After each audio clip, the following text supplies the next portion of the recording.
Social media پہ اس time پہ دو بھائیوں کی سٹوری بہت وائرل ہے. UK سے دو بھائی پاکستان آتے ہیں, ان کو قتل کر دیا جاتا ہے. قتل کی وجہ کیا ہے, قتل کون کرتا ہے, آج تک نہیں پتہ چلا. دو بھائی ہیں, ایک کا نام ہے زین, ایک کا نام ہے زیب. زیب بڑا, زین چھوٹا. زیب میرڈ, زین ان میرڈ. ان کی والدہ ان پر جمع پونجی لگا کے ان کو UK بھجوا دیتی ہیں. اب یہ دونوں UK چلے گئے, اور جو زیب کی بیوی ہے وہ اپنے ساس سسر کے ساتھ رہتی ہے. شوہر باہر چلا گیا. سال میں 1 مرتبہ یا بعضوں کا 2 مرتبہ یہ پاکستان آتے ہیں شیخو پورہ میں. اپنی فیملی, اپنی بیوی, اپنے باقی فیملی ممبرز اور والدہ سے ملاقات کرتے ہیں, کچھ عرصہ رہتے ہیں, چلے جاتے ہیں.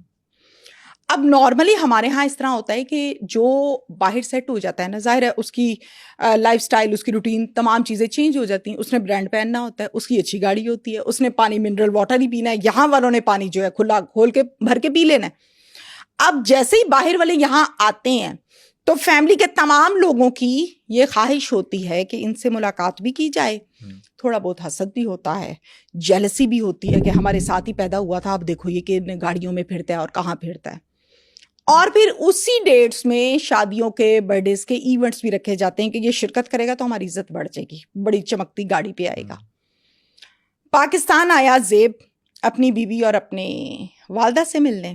6 ماہ ہو گئے تھے اس کو یہاں پر اپنی فیملی کے پاس. پیچھے زین بھی آ گیا جو کہ انمیرڈ ہے. اب یہ دونوں بھائی جب یہاں پر آ گئے تو ان کی یہاں پر موجودگی کے دوران ایک برتھ ڈے پارٹی بھی تھی. ان کو بھی انوائٹ کیا, یہ چلے گئے. اب یہ گاڑی کے اوپر جا رہے ہیں, وہاں پہ برتھ ڈے پارٹی کو اٹینڈ کیا, اور پھر اس کے بعد وہاں سے یہ واپس آ رہے ہیں. واپسی پہ پیٹرول گاڑی کا ختم ہو گیا. پیٹرول پمپ پر گئے, فیول ڈلوایا, اور فیول ڈلوا کر پیٹرول پمپ سے جیسے باہر نکلے 2 لوگ بندوق لے کر بائک کے اوپر چہرہ ڈھانپ کے آئے. ٹس ٹس ٹس ٹس گولیاں شروع.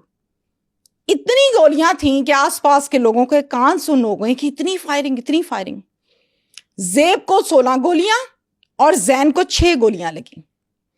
زین کی جب ہم بات کرتے ہیں تو زین کے پاس جب یہ گولیاں مار کے وہاں سے فرار ہو گئے, فوراً نکلے.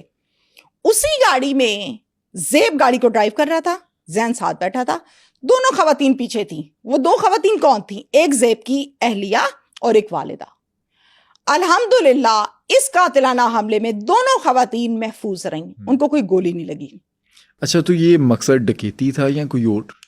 دیکھنے والے کہتے ہیں وقوعے کے مطابق بظاہر کہ کوئی ڈکیتی ہے, لیکن ڈکیت جب آتا ہے نا وہ آپ سے موبائل کھینچتا ہے, وہ پیسے مانگتا ہے, وہ پرس کھینچتا ہے, وہ گاڑی کھینچ لیتا ہے, آپ کو باہر باندھ دیتا ہے. اس نے کوئی ڈیمانڈ نہیں کی.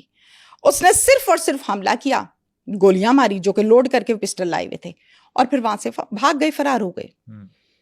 موقع پر تماشا لگ گیا ایک ماں کے سامنے. جب اس کے بیٹے کو گولیوں سے چھلنی کیا جائے تو وہ ماں, شکر ہے کہ اس کو ہارٹ اٹیک نہیں ہو گیا, اس نے 15 پر کال کی. لوگ اکٹھے ہو گئے, پولیس کی نفری پہنچ گئی. جب پولیس کی نفری پہنچی, پولیس نے سب سے پہلے کہا سارے کام بات کیے, یہ جس کی سانسیں چل رہی ہیں اس کو ہاسپٹل شفٹ کرو. بہت اچھی بات ہے. ہاسپٹل شفٹ کیا گیا دونوں کو, ایک کے پوسٹ مارٹم کے لیے, دوسرے کو ٹریٹمنٹ کے لیے. بدقسمتی